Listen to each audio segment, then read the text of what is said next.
Are children of full-time RVers being forced into a life that they hate?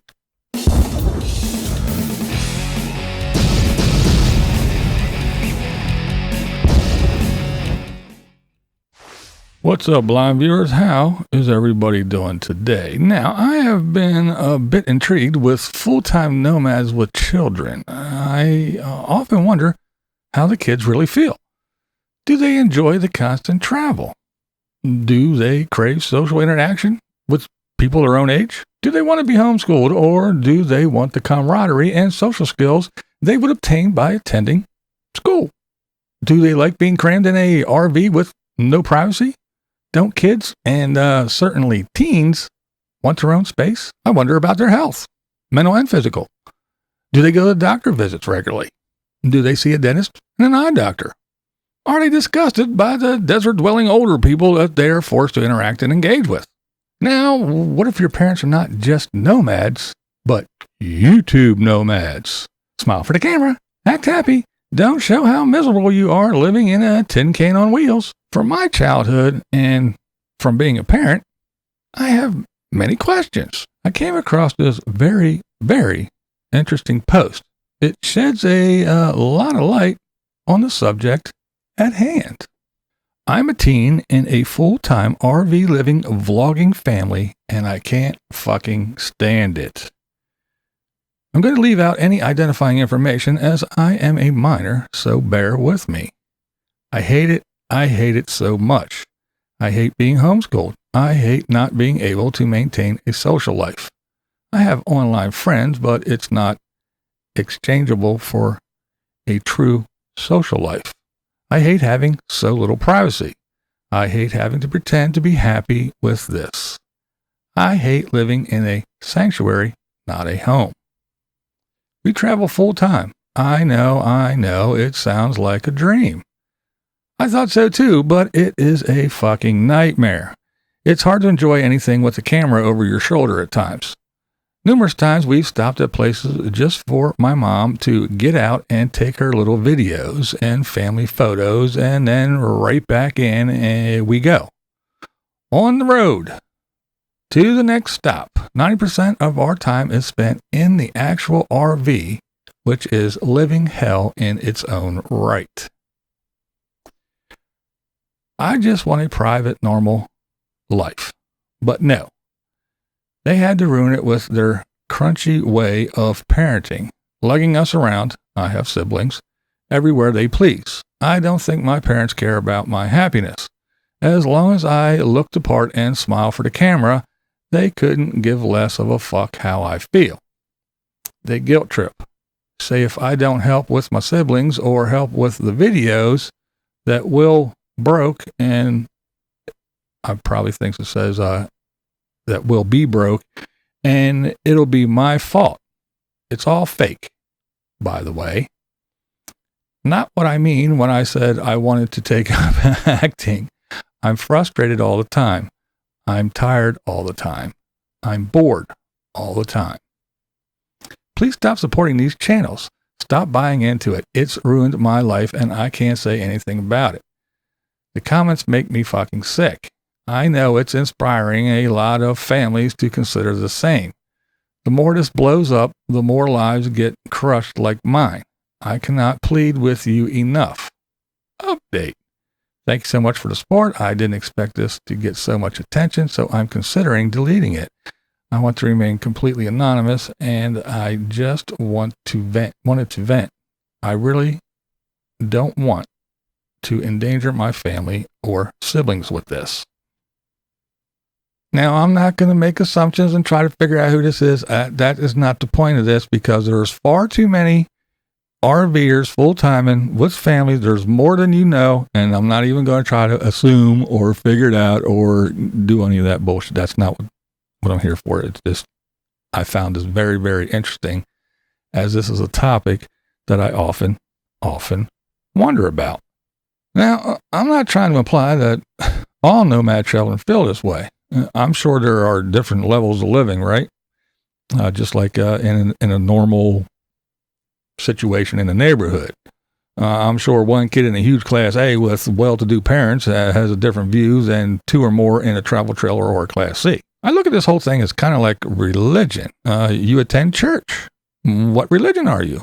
Well, why are you that religion? Because your parents are, right? Well, when you become an adult, you can remain, convert, or be an atheist, right? Well, why are you a nomad? Well, because my parents made me. Well, you can, when you get older, you can either remain, convert, or be an atheist. Oh, man. But what will the long-term effects be on these children? Will they have the skills to be more than, I don't know, just a tour guide or a camp host? Will they run and get a house and never leave the damn thing because they were constantly on the move? Now they have stable roots and they're never going to leave. Will they buy an RV and continue the lifestyle? After I was reading the post, a lot of things are confirmed. The lifestyle may be the greatest thing since sliced bread to some, but it's not for everyone. Constantly moving can wear a person down. And we're not talking about military brat moving here. We are talking about constantly moving. Then there's the disgusting social media aspect.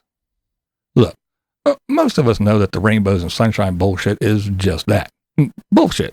And the constant faking, it must be exhausting.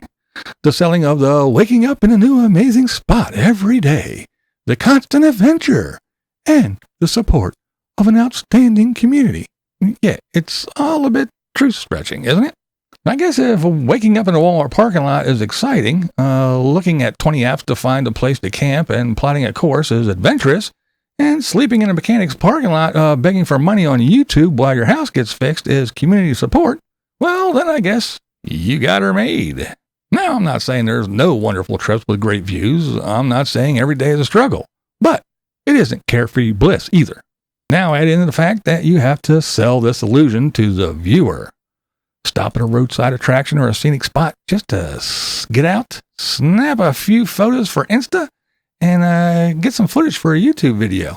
Make it appear as if you're having an adventure, when all you're doing is driving around and sitting in your little tin can. Now, it's one thing to exploit your little shedding shit machine and give it one of those annoying voices for views, but the kids?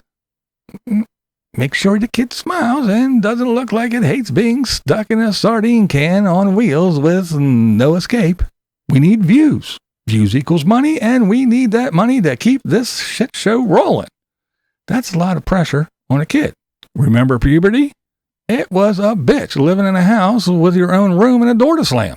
Now think of it in an RV with paper-thin walls, what little walls there are, and zero privacy.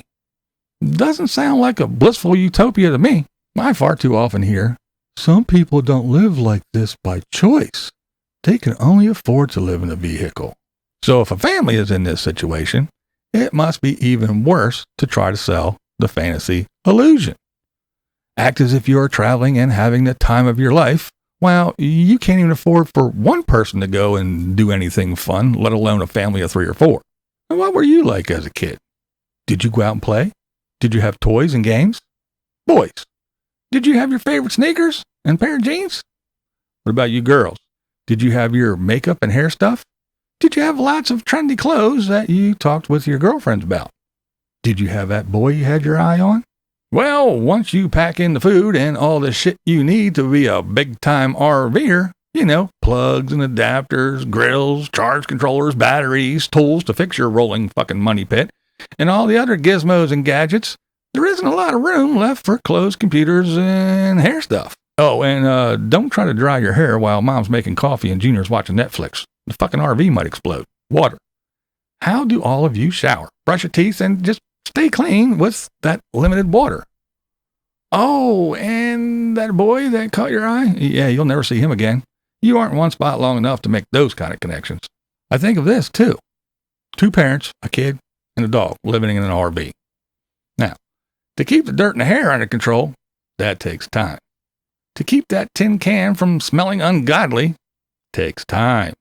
To keep bedding and clothes clean, takes time. Traveling takes time.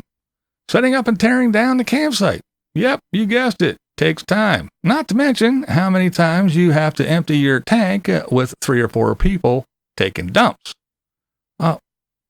When is adventure time again?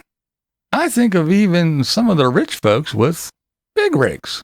Some of those kids were more than eager to rush off to college. Why is that? Why not stay and enjoy the amazing, adventurous fantasy life that everyone dreams of? Well, maybe it's because it's not as free, cheap, easy, and adventurous as they try to convince us and themselves. But hey, you don't have to agree with me. That's never the point here. The point is, this is Blind Views, and that's the way I see it. What we do here is go back.